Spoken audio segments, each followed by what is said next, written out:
Hi guys, Geecher64 here, and today we're talking Animorphs. That's Animorph-a-Monday here on the channel. Now, I mainly talk about physical media and movies and TV here, but I have talked about Animorphs in the past, and today I wanted to review the 6th graphic novel, which just released a few days ago.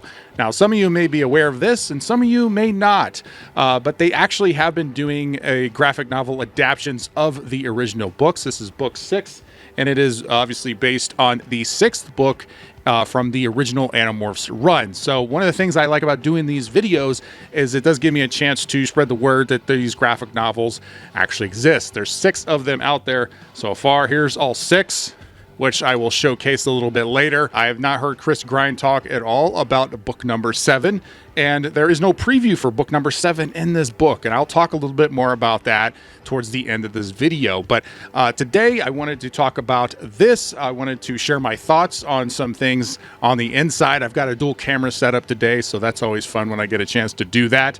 I'll give my overall thoughts after the walkthrough, and then I'm going to rank all 6 of the graphic novels as far as the adaptations of the books themselves go, and then I'm going to rank the covers. I figured since this may be my last one, I might as well go ahead and rank everything and make this a catch-all video. So with all that said, let's go and jump into the video.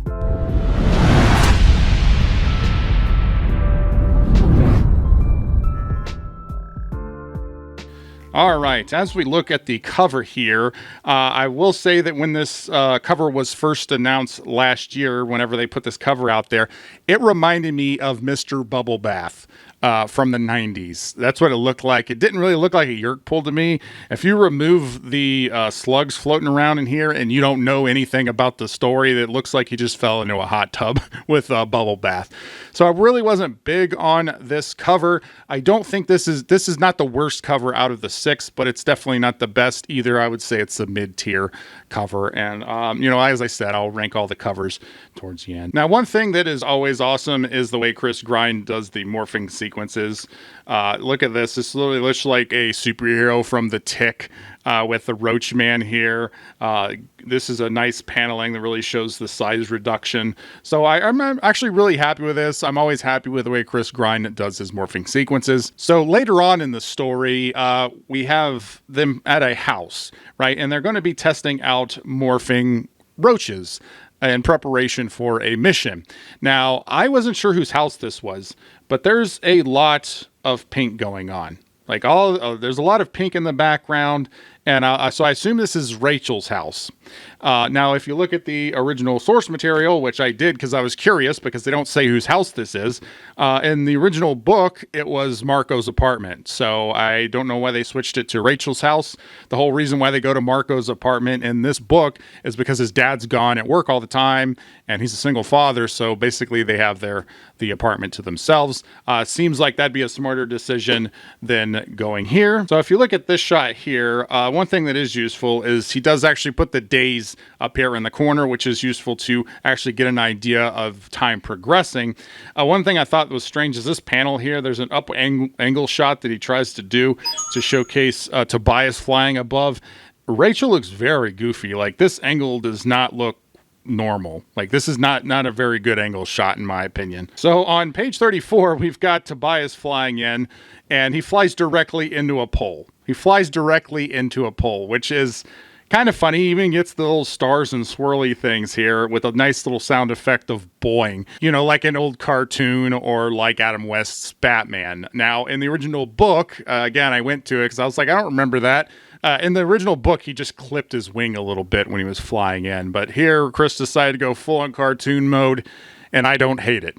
I think it's kind of fun to put this in here with the style that he goes for with a lot of this. I think that changing it to just a straight on flying into the pole is kind of funny. This panel I thought was so funny with Tobias up here on the perch with just the complete silhouette and just the eyes. He definitely looks like Batman up here. Tobias is Batman. So on this page, we get the reveal of how Visor 3 looks here in the book. Now, a lot of people are going to envision Visitor 3 in different ways. I think the way it was described in the original book was just some white guy or something. And then Eugene Lipinski played Visitor 3 as, in the Animorphs TV show. So some people envision him that way. Apparently, Chris Grine envisions Visitor 3 as Barack Obama, because that's the first thing I thought of when I saw this. He even has the flag pin down here. So that's just that's the very first thing I thought of when I saw this. So not exactly how I envisioned Visitor 3 to look visually, but hey, that's what he went with. So it's an interesting change. Change? Into what? So Chris actually does this a few times with these panels where he just shows the top part of the head, and then there's this straight up bubble up here for the dialogue. He actually does this a couple times just here in them. So you see it here on page 46, and then if you flip back to page 10, you see it again with Cassie here. It's basically like you're talking to Mr. Wilson from Home Improvement, and the fence is covering up the bottom part of his face. I think this is a very lazy approach, and unfortunately, there are several panels in this, actually quite a few panels in this that do come across as lazy, with very blank backgrounds like you can see here. And it really doesn't give you a very good sense of space, and just does come across as lazy, unfortunately. I actually had some complaints about this as these books have gone on, especially when you're comparing it to the first book, which had great backgrounds on almost every single panel. I think a lot of this has to do with the time, how much time Chris has to get these books done. So I don't think it's Chris is not incapable of doing backgrounds. He did it in book 1, but as these have gone on, you're getting more and more of these boring panels, unfortunately. I don't know what the cause is, but all I can see is what the end result is. So one of the things that happens here is none of these controllers, they keep calling them by their first names, like their human names. Like he keeps saying Huck. He says Huck twice, and apparently this guy's name is Colin.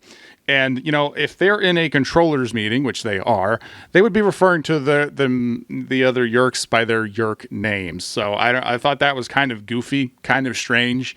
Again, I went back to the source material to see, and I didn't see any reference to that in the book. So this is a Chris Grine change, apparently, to do this. And I just think it's kind of goofy. It doesn't really make sense. But I do really like this whole sequence. I'm not going to show all of it because I want you to see it. But this whole sequence with the roaches is good. My only change is I would have definitely... a lot of the panels are showing it from a human perspective, from a top-down perspective. I would rather have seen a lot of this from the roach perspective, more like a Honey, I Shrunk the Kids, where you're seeing it from the floor perspective. I think that would give the reader more of a sense of space and just how big everything is, and that kind of gets lost with a lot of the shifting. But overall, I think he did a pretty good job of executing what's actually happening, so I wasn't ever confused reading this section. I really like this section here because this actually harkens back to the last book, book 5, where Marco found out about his mom. I always like when they reference back to the previous books, and this is a great panel that does that. He also mentions the facts here, which is nice because that obviously keeps it into the 90s feel. I've always said that if they do an adaptation of the Animorphs, I talked about a Netflix show being the best approach. It has to take place in the 90s, whether they do a movie or animated show, whatever they do, if they do anything ever trying to adapt this, it's got to take place in the 90s. I think that's important to the story to make it in the 90s. And so anyway, I just thought it was nice that Chris maintained that by him talking about a fax machine here. So this kind of goes back to what I'm talking about with these very blank paneling. Like he has one establishing shot to show where it is, and then it's just a lot of blank brown backgrounds. Now this whole section, Jake seems very nervous about what's happening. He just barely survived something that happened to him earlier in the book. So it kind of makes sense, but I don't remember him being this nervous in the original book. So I did go back to the source material and just to do a match because I was just curious. And it was basically, the dialogue's pretty accurate to what it is, but he doesn't come across as nervous in the original book. Also in the original book, this whole section or this whole scene doesn't happen in Cassie's barn with just Cassie and Jake there. It's they're at the mall. Jake's trying to get a birthday present for his dad, and so Rachel's helping him with that, and Rachel, Cassie, and Jake are there. So I don't know why he changed it to Cassie's barn. My assumption is maybe Chris just didn't want to draw the mall or something, but he did have to draw the mall in the last book 5. So I don't really know. I don't know. Maybe it was just to do this kind of this lazy background. I don't know. I don't know what the reasoning is or why he changed it, but anyway, I just thought that was strange. We got another great morphing sequence here. I love this. This is perfect. This is a perfect panel for the morphing. I love it. I love the way Chris does morphing. I say it in every single review, and if this is the last time I get to say it, I'm probably going to say it 4 or 5 more times in this video. But I do like the way Chris does the morphing sequence here. And actually, in the original book, and I did remember this, they actually specifically referenced Jeff Goldblum and The Fly. That reference is not in the graphic novel for some reason. I don't know why. I do love this panel where Jake just hits a button and Cass is like, "What did you do?" He's like, "Nothing. I mean, I just pushed that blinking button." And it just reminded me of Dexter's Laboratory and Dee Dee when she gets in the laboratory. What does this button do? I really like the way Chris decided to do this, where he's already fallen in the pool with this. It is just the same drawing, but it does get the point across as to what's happening. I love all the bubbles here, all the darkness showing what's actually happening around him. I do overall like the execution of what he went with for this. It gets the point across very well. So this is where we start to come into some issue that I have with the book, which is the way that Chris decided to do Jake as a controller, as Temerash, the way that he portrays this. For one thing, this is the first, line of dialogue we get from him. And this is the face that we get with Jake with this weird turtleneck where he looks like he's about to drop some poetry slam at a coffee shop. He actually looks like Bully Maguire from from Spider-Man 3. If you want the shots, I'll take the staff job. The way he decides to do it, I'm not going to show a bunch of these panels, but I will show this. This is basically how all of these conversations happen. There's a big white void with Jake in black and white, and then Temerash in this weird shirt, and he's in color, and his lines are in black. It gets the point across fine. So, like, if you're reading this for the first time, you understand what's happening. That's not the problem I have with it. The problem I have with it is that it's very boring. This is a visual medium, and there's so many different ways you could portray these interactions, and this is just boring. I actually designed an alternate cover when the initial cover, when this was first released, I decided to do my own cover. I did it in like 30 minutes or so, and I just put it out there just as a concept of what I would like to see. And Jake is like standing on his own brain, looking up at this giant creature floating through space. And the whole point is I wanted to create more of a Lovecraftian feel for what's happening. I wanted something that looked intimidating, all-consuming, with how the controller or how the Yeerk appears when he's controlling you. This just looks kind of boring. Again, it gets the point across, but I'm just not really a fan of it. When you have a visual medium and you can do anything, this is something you do when it's a TV show and you have no budget. I thought this was nice. There's a little Art of War book here when Rachel falls asleep, like she's reading Art of War. I thought that was a great little touch. I see what you did there, Chris. That's a nice touch. And now a word from our sponsors. This I thought was interesting, and I didn't check to see if this was actually from the book, but when Temerash is gloating to Jake about all the species they conquered, he talks about the Hork-Bajir, the Strom, and the Mac. Now, I don't remember hearing about either of these. Again, I'm not a super into the most minute Animorphs lore as somebody like my buddy Adam from the Animorphs universe, or Raptor, who I do some Animorphs videos, or I've done some Animorphs videos in the past with. But I just thought it was funny. I just saw the Mac, and I just was immediately thought about Mac and Me. Remember that movie, Mac and Me?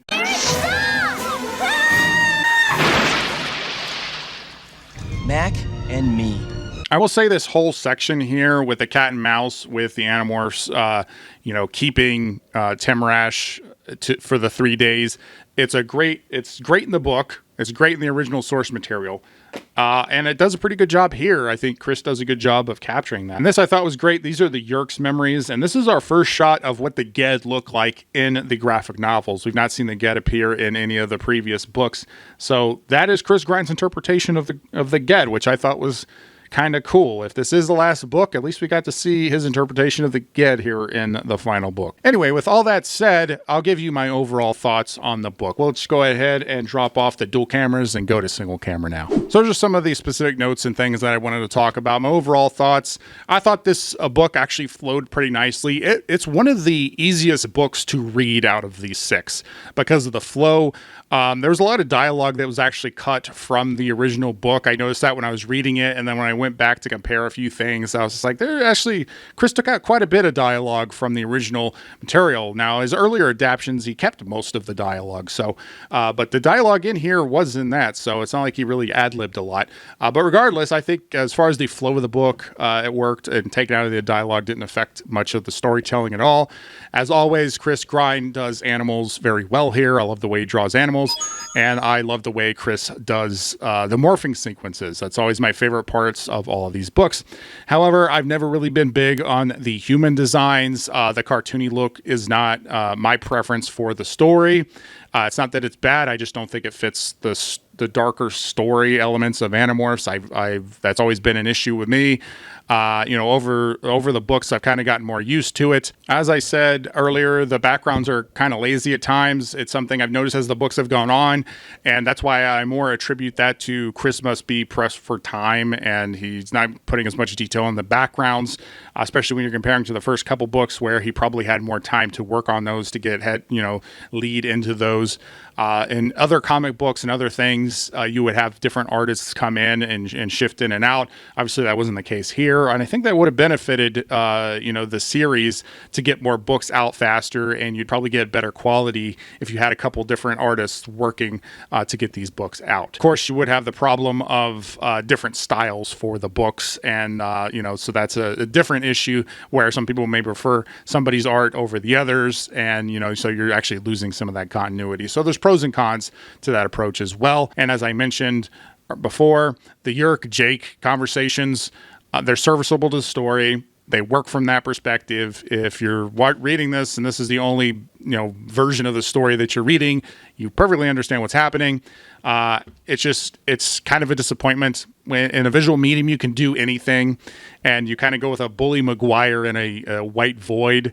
I just think it's boring. You don't really get the weight of what's happening. As I said, I would have went with a more Lovecraftian approach. That's just me personally. That's my preference, and that's all I can give as my opinion and my preference when it comes to this kind of stuff. So my overall review for this, I would say, is this is a good telling of the story from book 6, but it fails to utilize the physical medium to its full potential. And if this is indeed the last book, it's honestly not a bad one to go out on. Even though I have some problems with it, as I talked about, it's still a very nice read. It flows really nicely. There's no preview for book 7 in this, and they've always done previews for the previous books.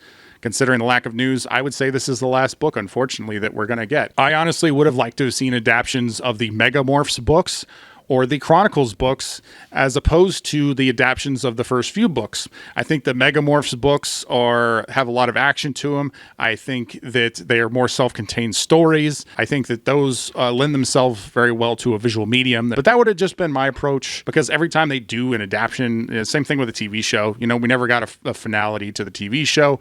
We're never going to get a finality to the graphic novel. The only finality we get is from the original books. But let's go ahead and rank all of the graphic novels. At the bottom is going to be book 4. This is the only one I didn't do a video review for. There are various reasons why I didn't do a review, but regardless, this one's coming in at the bottom. I wasn't very impressed with it.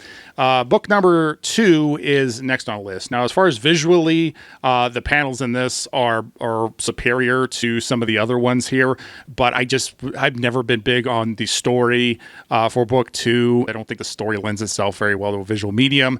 So for me, it comes in at number 5, but if you're just looking at it from a visual perspective, I would probably put it higher, but just enjoyably, reading it, I would put it there. Coming in at number 4 is book number 3. Again, it's kind of the same as book number 2. A lot of what happens in this is not very enticing visually. Some of these stories just do not lend themselves very well to a visual medium. They don't give you as much to play with. However, coming in at number 3 is book number 6. And this gives you a lot of stuff you could play with Timarash and Jake being a controller, But unfortunately, what Chris did was very boring. So you actually get a chance to play around with some stuff that you don't really get to do with here because this is so straightforward, but doesn't really do a lot with it. Kind of disappointing, but as I said, it was still a nice read. I think he still executed on the story well, and there's a lot of stuff that was done well here. So I would put that one in number 3, and then coming in at number 2, I would put book number 5, which is one of my favorite books in the series. And so obviously adapting it visually, I think there's a lot to do here. There's a lot of movement, a lot of things that happen in the story, and that translates well to the visual medium. I think Chris actually played a lot with some of the backgrounds here that he didn't really so much, in book 4, especially over book 4. This was a massive improvement, and just a lot of like really cool stuff in this book. And then coming in number 1 is book number 1. It's still the best.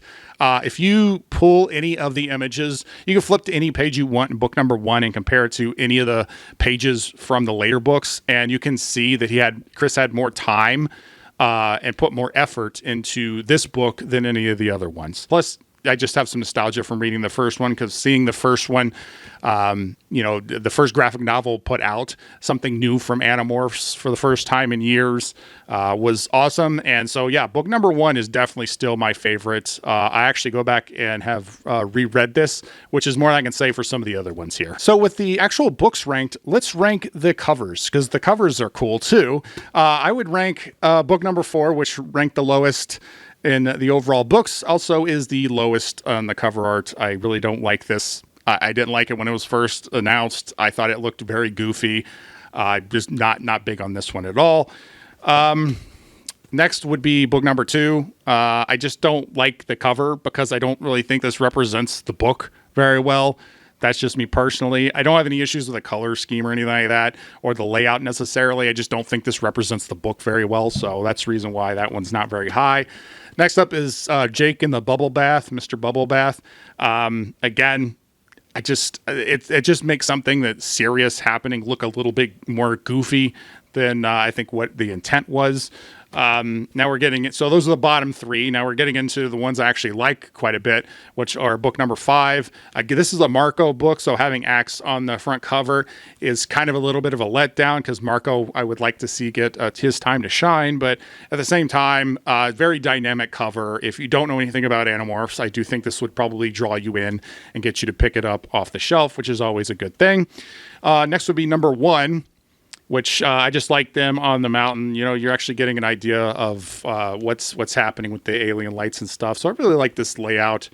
And then the top one is this. This is one that when it first was announced, I was like, I like that, but it could be better.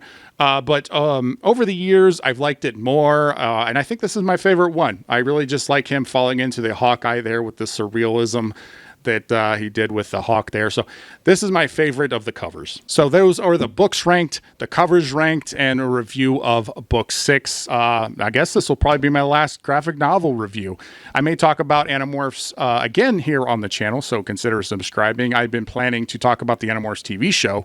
Again, we mostly talk about physical media, movies, and TV here, but I do have a whole Animorphs playlist, because over the years I've talked about Animorphs off and on. So if you're an Animorphs fan, please consider subscribing or just check out my playlist. And I do want to thank Scholastic for putting out these Animorphs books. We're a small but passionate fan base, and I want to thank Chris Grine for adapting these books. Obviously, I've had critiques in this video, and I've had critiques of my the other graphic novels as well. But one thing I can say about all of my reviews of this is I've always said that I enjoyed the books. And, there's lots of things I like about them. I also have critiques as a fan. So, but I do want to thank Chris for adapting these stories very well and giving these books and giving us new Animorphs stuff. So thank you. I am very curious as to what you guys thought about graphic novel 6. If you have picked it up, if you've read it, comment what you thought about it in the comments below. And I suppose there's a chance you watched this entire video and you didn't know anything about Animorphs graphic novel. So hopefully this video made you aware that the graphic novels are out there, and maybe go pick them up on Amazon. You can get the paperbacks for pretty cheap. I think it's like $10 each. I got all the hardcovers, but the paperbacks are a cheaper option. And I would definitely suggest at least getting the first one, see if you like it. I just want to thank everybody for sticking around here on this video. Thank you, subscribers. All of you are awesome. And if you like this video, please like, comment, share, subscribe. Do all the YouTube stuff or don't. I'm not a beggar. I'm YouTube64, and I'll always tell you the truth.